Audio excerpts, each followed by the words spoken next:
I spent 18 months developing a groundbreaking cybersecurity system capable of predicting and neutralizing attacks before they even began. Titan Tech seemed like the perfect place to bring it to life. Well-funded, innovative, and equipped with all the resources I needed.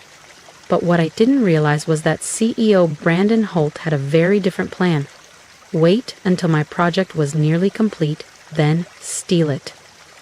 My name is Maya Lin, and until yesterday I was the lead AI architect at Titan Tech. I had left a stable, high-paying job at Microsoft to join this promising startup, bringing with me years of expertise and an idea I believed could revolutionize the cybersecurity industry. My creation, Sentinel Shield, was named after the ever-vigilant guardians in mythology. It could identify attack patterns before they fully materialized, generating adaptive defenses in real time. For a year and a half, I poured everything into this project, working 80-hour weeks to build Sentinel Shield from the ground up. Brandon would occasionally stop by my lab, making small talk, reviewing progress reports, and flashing that signature corporate smile, the kind that never quite reached his eyes. "Brilliant work, Maya," he'd say. "The board is ecstatic about your progress." 3 days ago, I reached a critical milestone. Sentinel Shield successfully intercepted and neutralized a highly sophisticated cyber attack simulation, all without human intervention. Not only did it work, but it exceeded expectations, identifying vulnerabilities I hadn't even explicitly programmed it to detect. The AI was learning, evolving. Excited by the breakthrough, I immediately scheduled a meeting with Brandon to present the results. His assistant Rachel squeezed me in for a brief 15-minute slot the next afternoon. When I arrived at his office, I found not just Brandon, but also the company's legal counsel, Andrea Fields, waiting for me. "Have a seat, Maya." Brandon gestured to the chair across from him, his expression unreadable. "Andrea's just here as a formality." Something in his tone made my stomach drop. I sat down, gripping my laptop, ready to showcase the demo. "Before we discuss Sentinel Shield," Brandon continued, sliding a document across the table, "we need to address some concerns about your employment agreement." Andrea cleared her throat, her voice devoid of emotion. "Section 14.3 of your contract states that any intellectual property developed using company resources belongs exclusively to Titan Tech." I nodded, already anticipating where this was going. "I'm aware of standard IP clauses, but Sentinel Shield was conceptualized long before I joined Titan Tech. I have documentation proving that." Andrea barely blinked. "While you may have had a basic idea, the fully functional system was developed here, on Titan Tech's time, using Titan Tech's resources." Brandon leaned forward, the pretense of friendliness dropping. "Let's be honest, Maya. Sentinel Shield belongs to Titan Tech. The board believes your compensation package is more than fair for your contribution." I frowned. "Compensation package?" He gave a thin smile. "Your contract includes a success bonus. You'll receive a one-time payment of $300,000 once Sentinel Shield launches. That's more than generous by industry standards." The words hit me like a punch. $300,000 for a system that would be worth billions, for 18 months of relentless work, for my research, my innovation. Brandon, oblivious to my growing fury, continued. "Tomorrow, I'll be presenting Sentinel Shield to our biggest investors. We expect to secure an additional $75 million in funding. After that, we'll officially announce Titan Tech's groundbreaking new cybersecurity solution." I stared at him, my hands tightening into fists. "You're firing me." Andrea sighed. "We're transitioning you out, effective immediately. Of course, with your bonus. Congratulations, Maya." Brandon smirked, a predator who had cornered his prey. "Your employment is officially terminated." But what he didn't realize was that I had anticipated this betrayal. And Sentinel Shield? Let's just say I had coded in a little surprise. The legal team confirmed its Sentinel Shield belonged to Titan Tech under my contract. I should have fought back, threatened legal action, caused a scene. But instead a strange calm settled over me. They expected resistance. They were prepared for it. What they didn't know was that I was prepared, too. 6 months ago, I discovered that Brandon had accessed my secure development server after hours. Nothing had been taken, but the intrusion set off an alert I had embedded in the system. From that moment, I began building safeguards. not just to protect Sentinel's shield from external threats, but from internal ones too. I nodded, keeping my expression neutral, and handed over my laptop. Of course, Mr. Holt, I said smoothly. Good luck with the investor demo tomorrow. Security escorted me back to my office, watching closely as I packed my personal belongings into a cardboard box.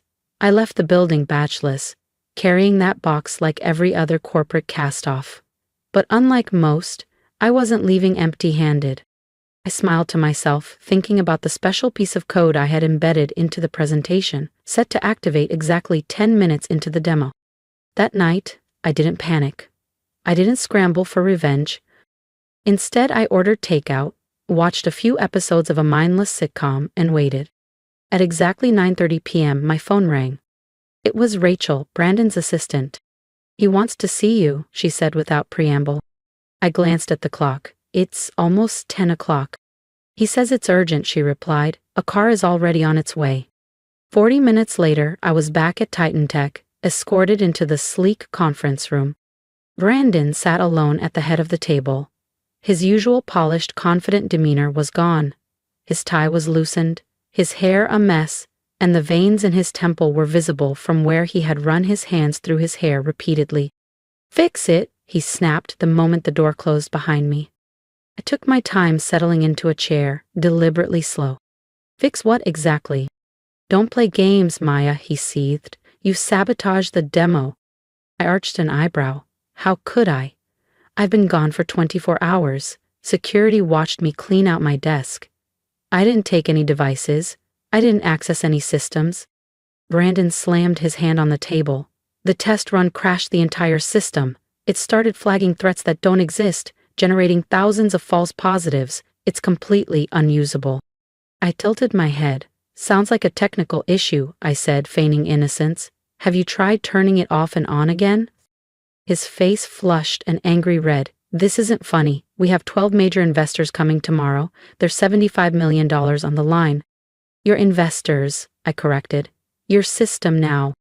Brandon took a deep breath, forcing himself to regain composure. When he spoke again, his voice took on that same smooth, persuasive tone that had convinced so many, including me, to trust him. Look, perhaps we were hasty yesterday, he said. I'm prepared to discuss a more equitable arrangement, co-creator credit, a larger compensation package, maybe even some equity. I leaned back in my chair. What exactly happened during the test run? Brandon hesitated, debating how much to reveal. The system turned on itself. It started identifying Titan Tech's own network components as threats. Then it started generating reports, hundreds of them, documenting what it called internal ethical breaches. I couldn't help but smile. Sentinel Shield is designed to identify threats, Brandon. All threats. His expression darkened. What did you do? I didn't sabotage anything, I said simply. Sentinel Shield is working exactly as designed. It's an AI system that learns and adapts to protect networks from malicious activity. During development, I fed it case studies of cyber attacks, including cases where the threat came from inside organizations. Brendan's face drained of color. You taught it to spy on us. I taught it to recognize threats wherever they originate. Understanding dawned in his eyes. The system wasn't malfunctioning. It had identified Titan Tech itself as a security risk. Or, more specifically, him. Brandon's expression hardened. You can't prove any of that. I leaned back, keeping my face neutral. I don't need to. Sentinel Shield had been documenting everything for months. Every unauthorized access, every copied file, every modified document. It was all neatly compiled in the reports it generated, complete with timestamps, access logs, and recorded keystrokes. The silence that followed was profound. Brendan stared at me, the anger in his eyes slowly giving way to something more calculating. What do you want? I folded my hands on the table, full recognition as Sentinel Shield's creator and primary architect, 50% ownership of all related patents and intellectual property, a board seat to oversee its ethical implementation, and $10 million in compensation for your attempt to push me out. His jaw clenched. That's extortion. No, I corrected smoothly. That's negotiation. Extortion would be me sending those reports directly to the investors and the SEC. Brandon exhaled sharply, glaring at me for a long moment. Then, slowly, his shoulders slumped in defeat. The system, he said, voice tight. Can you fix it before tomorrow's demo? Sentinel Shield doesn't need fixing, I said. It just needs proper authorization protocols. Right now, it's flagging unauthorized commands because its creator, me, was removed from the authentication chain. I reached into my pocket, pulled out a small flash drive and set it on the table between us. This contains a proper authentication update that will resolve the immediate issues, I said. Consider it a good faith gesture toward our new partnership. The contracts can be drawn up tomorrow. Brandon stared at the drive, then at me. And if I refuse? Then Sentinel Shield remains broken, I said simply. Your investor demo fails, and those internal ethical breach reports find their way into some very interested hands. For a moment I thought he might argue, but then, with a resigned exhale, he reached for the flash drive. You planned this all along, he muttered. I smiled. No, I corrected. I hoped it wouldn't be necessary. But after finding you in my secure server 6 months ago, I built in protections, for the system, and for myself. His eyes narrowed. How did you know I'd try to cut you out? I stood, picking up my bag. I didn't, I admitted. But Sentinel Shield is designed to recognize patterns and predict threats before they materialize. I gave him a pointed look. I guess some of that rubbed off on its creator. The next morning, I arrived at Titan Tech as the newly appointed co-founder and chief technology officer. Brandon introduced me to the investors with a smile that never quite reached his eyes. The demo proceeded flawlessly. Sentinel Shield neutralized every simulated attack thrown at it with elegant precision. One investor, clearly impressed, turned to Brandon with an eager question. Amazing system, what inspired its development? Brandon hesitated just long enough for me to enjoy the moment. Then, with barely concealed reluctance, he answered. It was actually Maya's brainchild, her vision from the beginning. Titan Tech just provided the environment for that vision to flourish. I smiled, stepping in to field technical questions. As I spoke, my phone buzzed with a notification. Sentinel Shield authentication restored. Threat neutralized. System integrity restored. Creator protections active. The AI was learning faster than I'd anticipated. It had recognized a threat, neutralized it, and safeguarded its future, just as designed. 3 months later, Sentinel Shield had its first commercial implementation, preventing a major cyber attack on a global banking network. The incident, which could have resulted in an estimated $340 million in damages, instead solidified Sentinel Shield as the gold standard in cybersecurity. Brandon and I maintained a professional relationship. He focused on business development, where his skills were genuinely valuable. I led technical innovation, where my expertise was irreplaceable.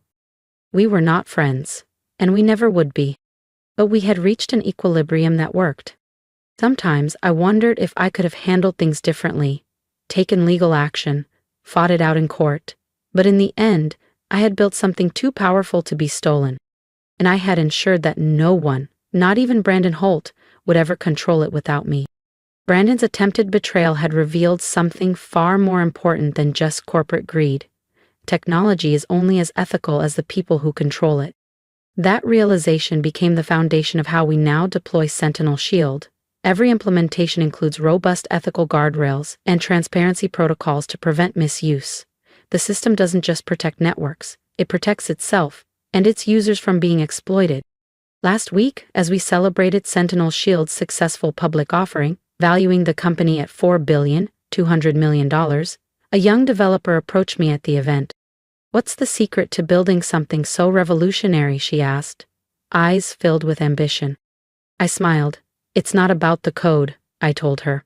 It's about understanding that the greatest security threats often come from where you least expect them. The real challenge wasn't just creating technology, it was ensuring it could adapt, evolve, and defend itself without compromising its core integrity. Build systems that can recognize threats, adapt to them, and neutralize them while maintaining their ethical foundation, I said. The developer nodded thoughtfully. I glanced at my phone, where a quiet notification from Sentinel Shield appeared. System integrity secured. Threat neutralized. Protections active. Just as it was designed to do. Just as its creator had learned to do. I want to hear from you. After everything I went through, after being betrayed, underestimated, and nearly erased from my own creation, I came out on the other side stronger, smarter, and in control of my own future. But I didn't do it alone. I had my experience, my instincts, and most importantly, the conviction to stand up for what was mine. So, tell me, what would you have done in my place? Would you have fought back legally, taken the company to court, or walked away and started over? Do you think I made the right call in turning the tables on Brandon and securing my place at Titan Tech? Leave a comment. I want to hear your thoughts, your advice, and even your own experiences with workplace betrayals and standing up for yourself. But more than that, I want you to take something valuable from this story. If there's one lesson I've learned, it's this: you have to protect what you build. Whether it's your career, your ideas, or your personal boundaries, you are your own first line of defense. Never assume that others will act in good faith just because you do. Prepare for the worst, but position yourself for the best. Think about your own life. Are there places where you need to set boundaries, demand recognition, or protect your work? Maybe it's in your job, a personal relationship, or even a project you've poured your heart into. Whatever it is, don't let someone else take credit for what you built. So, here's my challenge to you. Stand up for yourself, share your thoughts, leave a comment, and let's start a conversation about protecting what's ours.